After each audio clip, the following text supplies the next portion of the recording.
वो सुखदेव भगवान की जय।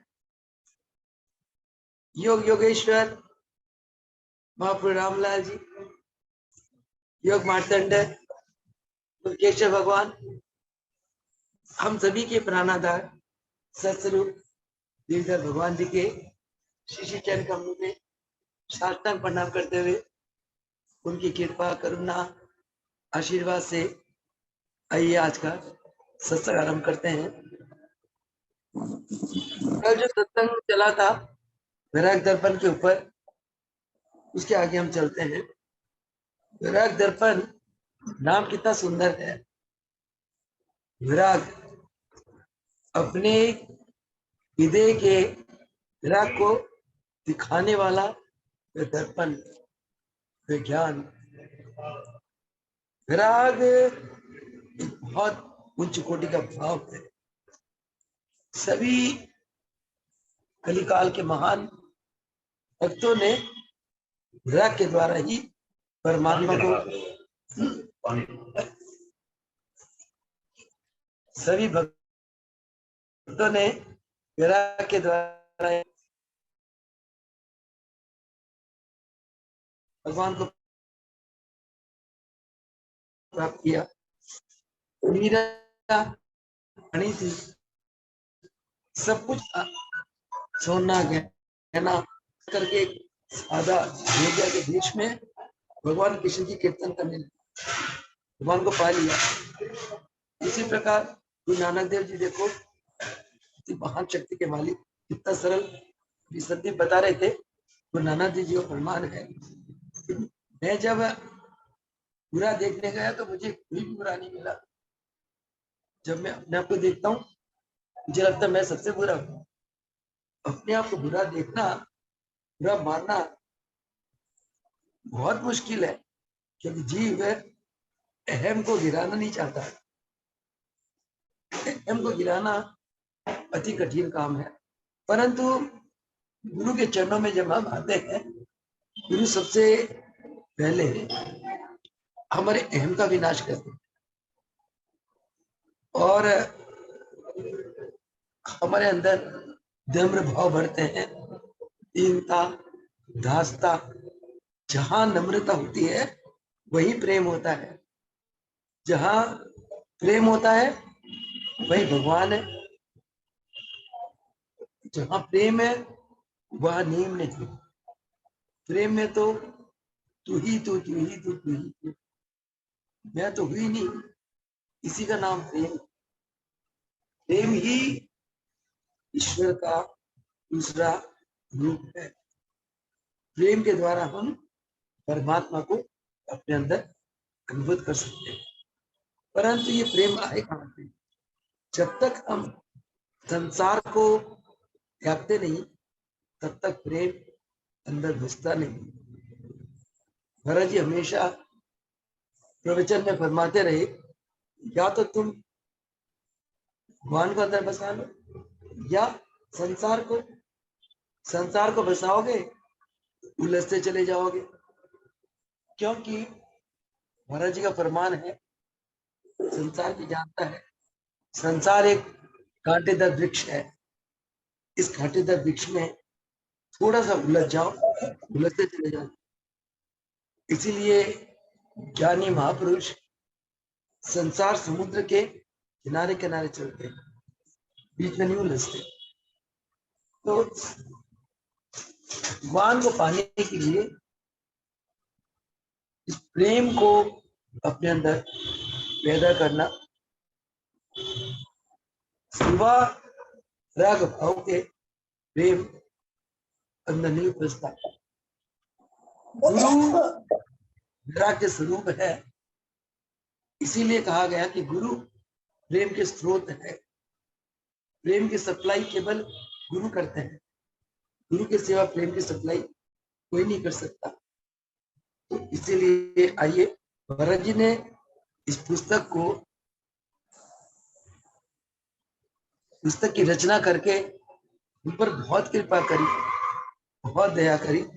जितना इस पुस्तक को हम पढ़ते चले जाते हैं, इसके ऊपर सत्संग करते, उतना ही अंदर आनंद आने लगता है। आइए कल के आगे चलते हैं। घड़ी कल के सत्संग में महाराज जी ने यह समाप्त किया था कि दयाला, ये संसार तो एक मेला है। इस मेले में कोई आ रहा है, कोई जा रहा है, सब अतिथि है। हर एक अपने अपने कार्य करने के लिए आता है, हर एक चला जाता है। किसी के साथ आसक्ति मत रखो। कहते हैं कि तुमने आंखों से तो देखा कि ये संसार में लोग एक दूसरे से मिलते हैं, फिर बिछुड़ जाते, चले जाता है। जैसे हम यात्रा करते हैं, रास्ते में यात्री आ जाते हैं, थोड़ी देर हम उनसे बातचीत करते हैं। बातचीत में ऐसा लगता है कि जैसे हम एक दूसरे से बहुत पुराना जानते हैं, एक स्नेह सा हो जाता है। परंतु थोड़ी देर बाद क्या देखते हैं, यात्री का जब स्टेशन आ जाता है वो उतर जाता है। और अगर हमने उनके साथ मोह लगा लिया, उसके उतरने पर हमें दुख होता है। अगर मोह नहीं लगाया, अपने आप को निर्लेप रखते हुए उनके सामने व्यवहार किया, जब उतर जाता अगले स्टेशन पे, हमें कुछ नहीं होता। कहते संसार में इस ढंग से रहो कि तुम एक यात्री हो और जितने तुम्हारे कुटुंब, परिवार और संसार के जो वस्तु है, ये सभी क्षणिक है, क्षण भंगुर है, आज है कल नहीं है। तो कहते ज्ञानी पुरुष इस बात को जानते हुए उदास रहते हैं। उदास का मतलब दुख नहीं, उदास का मतलब विराग में, अनासक्त, केवल भगवान में हुए रहते हैं। किसी भी महान भक्त या जीवनी देख लो, सभी लोग हर पल विराग में रहे और प्रभु के चिंतन में रहे। सूरदास जी, उनके अंदर भौतिक आंखें नहीं थी जन्म से, पर भगवान ने भक्ति के फलस्वरूप उनके अंदर दिव्य चक्षु प्रदान कर दी। और भगवान कृष्ण से उनको इतना प्रेम था कि भगवान कृष्ण उन्हें खुद अपने हाथ, उनका हाथ पकड़ के उन्हें ले जाया करते थे। एक बार भगवान कृष्ण ने उन्हें घर तक पहुंचाकर उनकी बात जोड़ दी। बड़ा उनको दुख हुआ, क्योंकि उनको बहुत आनंद आ रहा था, भगवान मेरी बात पकड़ के मुझे ले जा रहे हैं। जैसे ही वहां घर पहुंचे, भगवान अंतर ध्यान हो गए। उन्होंने क्या कहा, बात जुड़ाए जात को दुर्बल जान के मुंह, हृदय से जब छूटोगे तब जानूंगा तो तेरे को मैं जान जाऊंगा, मेरे दिल से निकल के तो देख। यही शब्द एक बार महाराज जी ने फरमाया, क्योंकि महाराज जी के साथ इतना अटैचमेंट था कि हर पल ये लगता था महाराज जी जहां जाए ये बच्ची साथ साथ जाए, कैंप हो, आश्रम हो, जग हो, मतलब महाराज जी ने हृदय में इतना प्रेम रखा था कि एक पल उनकी पिछड़न मेरी बर्दाश्त से बाहर रहती थी। तो एक बार महाराज जी जाने लगे, मेरा प्रोग्राम नहीं बना किसी कारण से, तो मैं रोने लग गई, मुझे चलना है साथ। कहते सुनिए, मैं कहाँ जा रहा हूँ, मैं तो तेरे अंदर हूँ, देख तो सही, मैं तेरे अंदर हूँ। मैंने सोची ये कैसे अंदर, ज्ञान नहीं था, वहां 23-24 साल की थी। और कहते कि मैं तो स्थूल रूप से जा रहा हूँ, सुनिए सूक्ष्म रूप से तेरे साथ, रात को ध्यान में बैठी हो, महसूस करियो कि मैं तेरे साथ हूँ कि नहीं। मैं चुप हो चले गए महाराज जी। मुझे लगा महाराज जी मुझे ना लॉलीपॉप देके चले गए, बेका के चले गए। जो बच्चा रोता है ना, माँ से कुछ मांगता है, माँ तो दिला देती है। तो उनके बच्चे ही रहे, वो हमारे माता पिता सब कुछ रहे, संरक्षण सब कुछ। क्या क्या कहूँ उनके लिए। ऐसे ही हुआ कि रात को सोने के पहले मैं थोड़ी देर जहाँ पे बैठी, जहाँ पे नींद आ गई। मैं आपको बताऊं पूरी रात महाराज जी सुनने में दर्शन देते रहे। सुबह उठ के इतना आनंद आया। फिर महाराज जी कुछ दिन बाद लौटे। मतलब जब तक बाजी लौटे नहीं, मुझे ऐसा लगा कि बाजी ने साथ साथ ये गुरु की, भगवान की भगत के प्रति बहुत महान दया कृपा कृपा का फल है। चलो आइए आगे चलते हैं। महाराज जी फरमाते हैं, जग देखत तुम जाओगे, तुम देखत जग जाए। देखते देखते संसार चला जाएगा। और दयाला योगी रीति है, मति करी सोच उपाय। दयाला ये रीत है, यही रीत है संसार में। एक आ रहा है, एक जा रहा है, इसके लिए कोई सोच मत करो, विचार मत करो, उदास मत हो। संसार तो आना जाना, चला चलेगा मेला। मुझे तो काय जलाई, बहुरी ना मिली क्या है। कहते जब इंसान मर जाता है, काया को जला दी जाती है, कोई नहीं आता उसके पास। रोए तो क्या होत है, प्याला झूरे भलाए। कहते जब आपकी देह को जला दिया गया और कोई भी आपके साथ नहीं आया, फिर रोने के क्या फायदा। क्यों रोते हो। झूरी झूरी के पिंजरा भरे रोए गवाए ने। जब जो पिंजरा है, शरीर में पिंजरा है, इसके अंदर तुम बैठे हो, ये जर्जर हो गया, तो रो रो के तुम क्यों अपने आंखें खराब कर रहे हो। जब शरीर जर्जर हो जाता है, तब ये शरीर मृत्यु को प्राप्त करता है। मर गए सो ना मिले, प्याला सीने ना बहन। कहते जो मर जाता है दोबारा नहीं मिलता, लौट के नहीं आता, और ना तुम्हारी आवाज सुनता है। रोए से बापू रे, रोवे दिन राती। कहते जो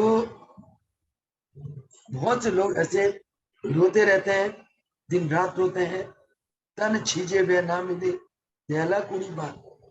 कहते बहुत से लोग ऐसे होते हैं कि किसी के चले जाने पे, मरने पे रोते रहते हैं, पर उस रोने का क्या फायदा।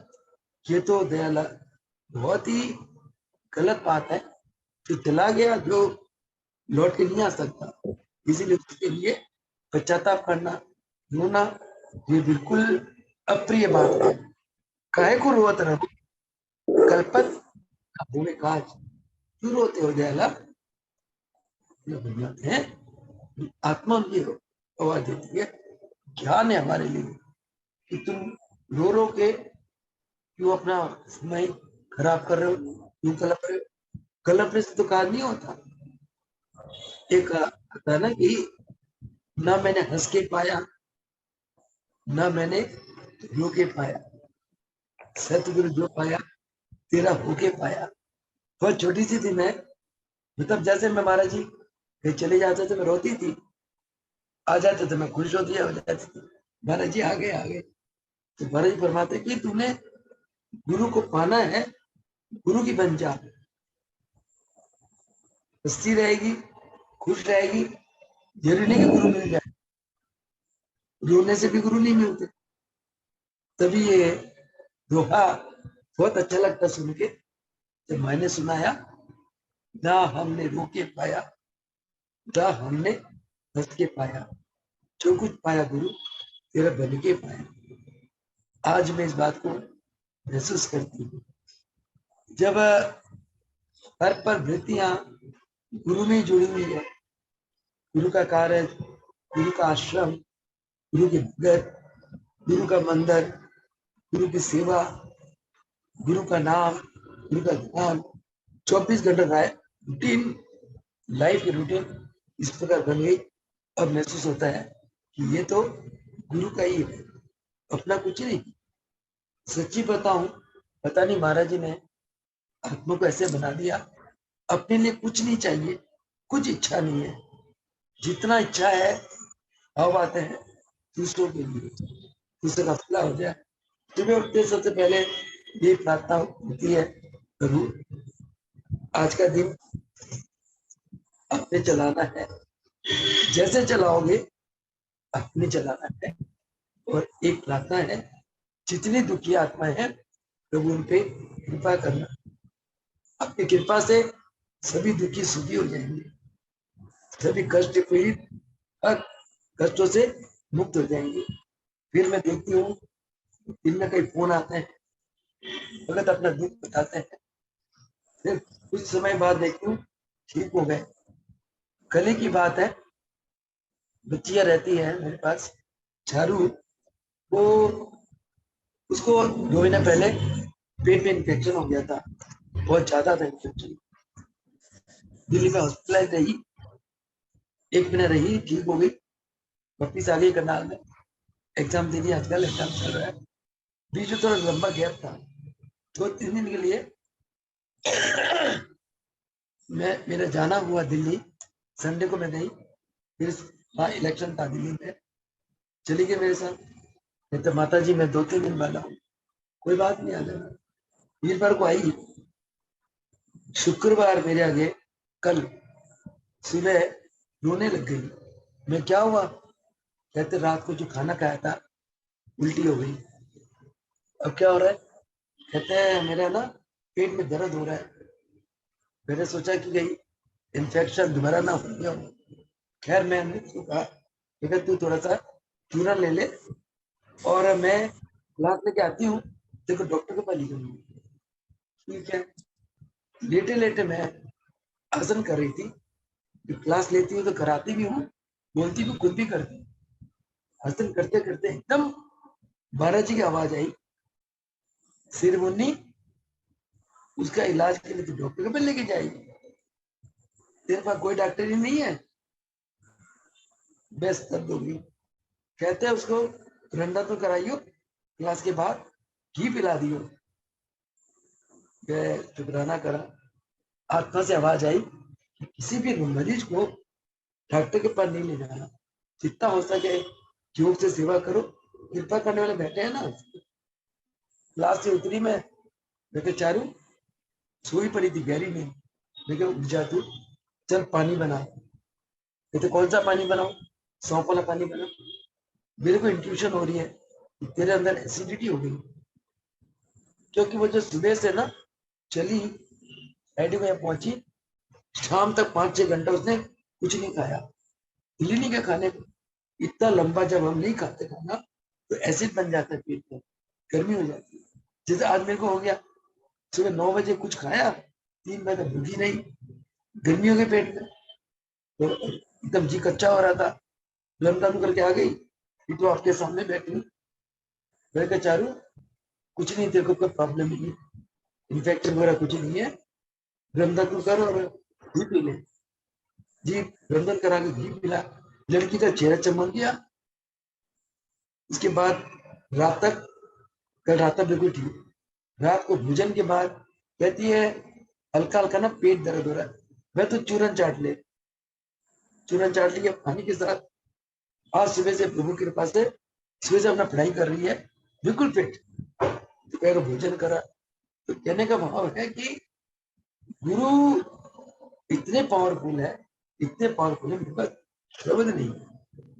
नहीं तो 2 महीने पहले इन्फेक्शन हुआ था, इन्फेक्शन में यहाँ नहीं हुआ, यहाँ होता तो मैं शायद डॉक्टर पर ना भेजती, घर में हुआ। पापा की तबीयत की पता नहीं गई दिल्ली, वही इन्फेक्शन हो गया, उन्होंने उठा के हॉस्पिटल में डाल दिया। आपको पता ही है डॉक्टर मरीज के साथ क्या करते हैं। 1 महीने उन्होंने रखा हॉस्पिटल, 1 लाख का पता नहीं बिल बना दिया। खैर तो प्रभु की इतनी शक्ति है, इतनी कृपा है, पल पल अगर आप अंतरात्मा से परहित में रहते हो, आपका अंतःकरण बिल्कुल शुद्ध है, सिवा गुरु के आपके विचारों में कोई नहीं है। गुरु हर पल आपका साथ देते हैं, दया करते हैं। इन बातों से ऐसी अलौकिक घटना घटित होती है, तो इससे गुरु के प्रति और भक्तिभाव को, मेरी बेटी तो नहीं है ना, मेरे कोई रिश्तेदार है, कौन है वो बच्ची, गुरु की भगत है। इतनी मेरे अंदर दया आई, तो बच्ची रोने लगी कल सुबह, प्रभु आपके चरणों में बच्ची आई है पढ़ाई करने के लिए, ग्रेजुएशन, उसने एनडीए में जाना है, आप भी कृपा करो। इतना दयालु गुरु के सागर, इतना कृपा करिए और बच्ची बिल्कुल ठीक है। तो इसीलिए कहते हैं कि महाराज जी क्या कहते हैं, दयाला काहे को रोवत रहो, कल्पना हुए काल। कल्पना से काल नहीं होता। अगर बच्ची को मैंने देखा रो रही है, अगर मैं कलपती जाऊं, परेशान हो जाऊं, मैं इलाज थोड़ी कर सकूंगी, कह तो नहीं सकूंगी। कभी भी हमारे जीवन में कोई दुख आ जाए, मुसीबत आ जाए, हमें घबराना नहीं चाहिए, हिम्मत बांधना चाहिए, हिम्मत बांध के कर्म करना चाहिए। कहते हैं कि अंग्रेज में कहते हैं life is a battlefield, fight it, life is a struggle, meet it, life is a peace, enjoy it. ये सब स्लोगन लिखे होते हैं। तो इसीलिए कभी भी कोई मुसीबत आए, घबराना नहीं। गुरु है ना बैठे अंदर, उनकी पावर अंदर है, पावर को महसूस करो, नम्रता के साथ मथा टेको, प्रार्थना करो, गुरु का नाम लो। गुरु तो अपने आप सब कुछ कर देते हैं, करते ही वो है। हम तो अज्ञानता के बाद सोचते कि हम करता है, कुत्ता कुत्ता कुछ नहीं है, वही करता है, वही करवाता है। सिर्फ कमी होती है हमारे समर्पण में। समर्पण जब पूरी हो जाती है, गुरु सब कुछ करते हैं। देखा मुलाकात पहुंच गया जीवन, सुविधा पहुंच गया जीवन, समर्पण गुरु के प्रति। आज दुनिया भगवान के रूप में तीनों भगवान को पूजा करती, पूज रही, समर्पण। तो महाराज जी के फरमाते हैं कि दयाल मुए से मर गए, आवे खालना आज। जो मर गया तो मर गया, उसके लिए क्या कल अपना जो बीती, जो कल अतीत हो गया, वो आज नहीं आ सकता। वर्तमान आपके साथ है, वर्तमान भी कल को अतीत बन जाएगी। अतीत हमारे पास नहीं है, भविष्य के बारे में हम कुछ सोच नहीं सकते। वर्तमान हमारे साथ है, वर्तमान को हाजी नाजी समझते हुए हर पल हमें कर्मठ रहना चाहिए। गुरु के ध्यान में, गुरु के जाप में, गुरु के चिंतन में ही, उनके कार्य में ही जीवन बिताना चाहिए, तभी हमारा जीवन सफल होगा। आगे महाराज जी फरमाते हैं, देह निकट तेरे पड़ी, जीव अमर है नहीं। कहते देह तो तेरे पास है, परंतु जीव जो तेरी आत्मा है, ये अमर है। दो में हुआ कौन सा, खासू तेरा ही। कहते दो चीज है तेरे अंदर, तेरा देह और तेरी आत्मा, जीव तत्व। कहते दोनों से कौन मरा, पहला अपने को पूछ रहे, उनके आत्मा को बता रही है, दोनों से किससे तेरा हित है। आगे कहते हैं जो तेरा हित देश, नग नग शिक शिक नहीं खंड। कहते अगर तेरा हित है, दे तेरा हितकारी है, तब ये देह क्यों फिर खंड खंड हो जाता है। जीव अमर दयाला कहे व्यापक, जीव जीवात्मा है, दयाला कहता है जीवात्मा ही अमर है, देह अमर नहीं है। देह खंड खंड हो जाता है, नाशवान है देह। जीव अजर है, अमर है, व्यापक, अखंड है। हमने ध्यान का अभ्यास करके अपनी इस अखंडता को अनुभूत करना चाहिए। मैं तो बहुत आराम से कहती हूँ, लेकिन मैं तो हर पल जाने के लिए तैयार हूँ। जाना कहाँ है? देखो त्यागना है। ये जीव ब्रह्म में लीन हो जाएगा। जैसे मैंने कर्म किए वैसे वैसे मुझे फल मिलता जाएगा। भोगना मुझे ही है। काय का डर है, काय की चिंता, काय की फिक्र है? क्योंकि ये तो नश्वर शरीर है, इसे चले जाना। इसीलिए मैं ये सोचूं कि पूरा मिशन का ऐसा व्यवस्था हो जाए, हम रहे ना रहे, ये मिशन, मिशन के बच्चे अजर रहे, अमर रहे, मिशन की महिमा अमर रहे। ऐसा कुछ व्यवस्था प्लानिंग बन रही है, ऐसा व्यवस्था करके जाना चाहिए। श्वास का तो कोई भरोसा नहीं है कब चला जाए, परंतु ये प्रभु का मंत्र, प्रभु का रूप, प्रभु का कार्य, ये अजर है अमर। प्रभु जी की मिशन की व्यवस्था अजर है अमर। इसके लिए हमने चिंतन करना है कि किस प्रकार, जैसे हमारे महाराज जी रामलाल टोल जी के बारे में पुस्तक लिख गए, हमें बता गए, रामलाल टोल जी अजर है हमारे, हमारे दिलों में छाए हुए। महाराज जी मुलकराज टोल जी के बारे में इतना कुछ बता गए, महिमा गा गए, वो आज हमारे दिलों में अजर है हमारे। हमारे ही तो नहीं है हमारे। हमें भी ऐसा कार्य करके जाना चाहिए जिससे कि आने वाली पीढ़ी के दिलों में तीनों भगवान रोम रोम में बसे रहे। जैसे शिक्षक इतना अच्छा कार्य करता है, इतनी गुरु का आशीर्वाद तो मिलता ही है। दुनिया कहती है शिष्य ऐसा है, गुरु पता नहीं कितने महान होंगे। तो हमने ऐसा करना, करनी करनी है।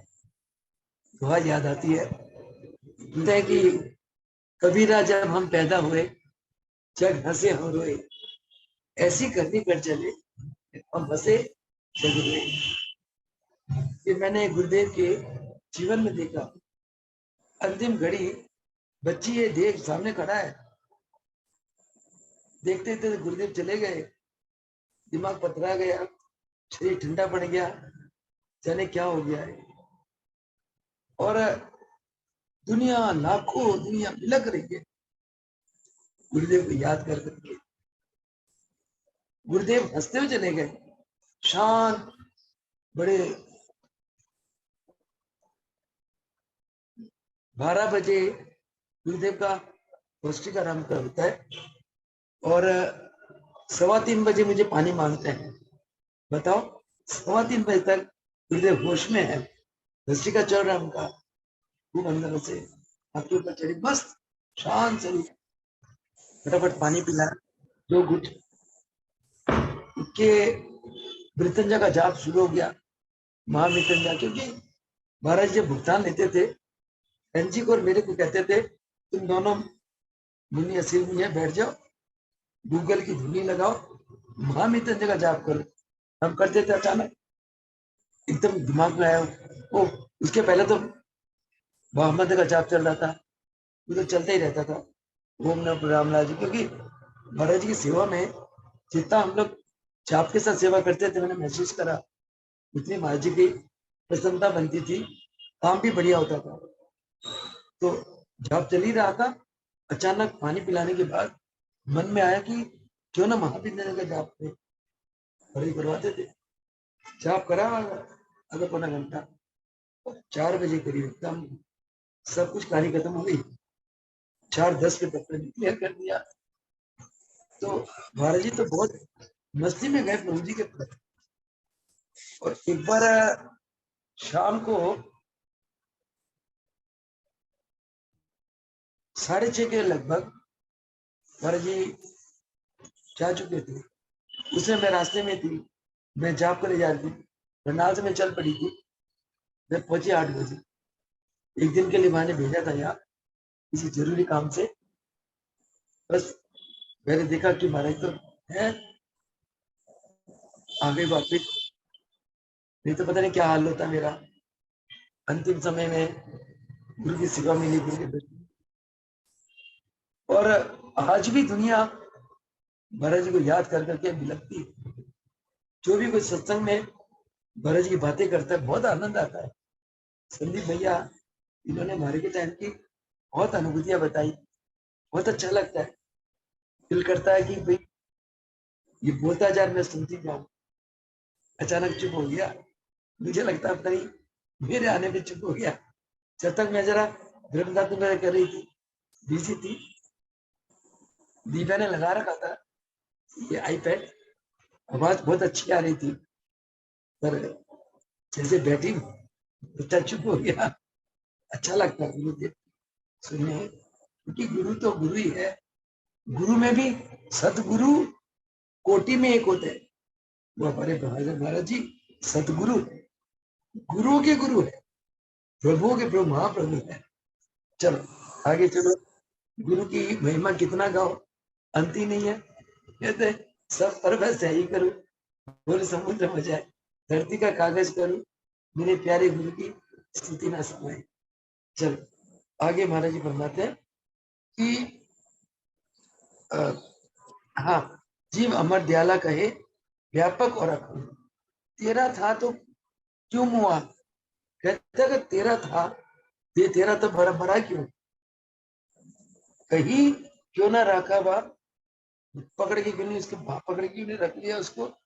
दयाल बहुत मिले कर छूटे 84 के मां। कहता है ये 84 के चक्कर में, 84 की गेड़ में दयाला बहुत मिले, बहुत चले गए।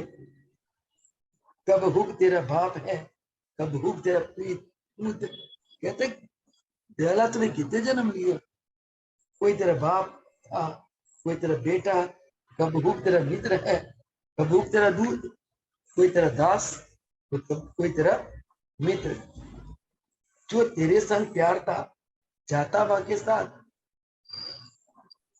जो तेरे साथ प्यार करता था तू क्या उसके साथ चला गया, जा तो नहीं सका उसके। के बाहू को राखता दयाला गए के हाथ, तुम चाहते हुए के हाथ पकड़ के कैसे उसे रख सकते हो। कल्पी रोए पछताई तकी, नेत जोगे खून। कहते कि कल्प कल्प तक तो रोते रहो, पछताते रहो, परंतु तुम्हें एक दिन इनका मोह तो छूना ही पड़ेगा। पहले ही सुजो तजे दयाला संगर छू। कहते जिसको एक बार तुम्हें छोड़ना ही है, क्यों ना पहले से ही त्याग दे। यानी कि महाराज जी कहने का भाव ये है कि इस संसार में तुम एक विराग भाव से जियो, त्याग भाव से जियो, नॉन अटैचमेंट, अनासक्त भाव से जियो, तो तुम एक दिन अपनी मंजिल को पालोगे, तुम्हारा जीवन, तुम्हारा जन्म सफल हो जाएगा। समय 7-10 हो गए, पता ही नहीं चला समय का, क्योंकि महाराज जी की जब गुण गाने लगते हैं, महाराज जी की बातें याद आती है, समय का पता ही नहीं चलता। दिल करता है कोई सुनाता रहे, हम सुनते रहे, या हम सुनाते रहे, अगला सुनता रहे, बड़ा आनंद आता है। इसी का नाम है सदगुरु प्रेम। इन्हीं शब्दों के साथ मैं यहाँ अपना सत्संग को विराम देती हूँ। कल फिर इसके आगे चलेंगे। कल तो संडे है, मंडे को महाराज जी की पुण्यतिथि है, ट्यूसडे को फिर मिलेंगे, और तब तक सत्संग को विराम देते हैं। वो सुखदेव भगवान की जय। लाख लाख शुक्राना मेरे गुरुदेव की, जिन्होंने इतना सुंदर सत्संग का आनंद हम सभी भक्तों को दिया। मेरे रोम रोम, श्वास श्वास, पल पल मेरे गुरुदेव का शुक्राना करता है। वो सुखदेव भगवान की जय। योगेश्वर महाप्रभु जी की जय। योगेश्वर भगवान की जय। सत्संग दे जा। जय जय जय।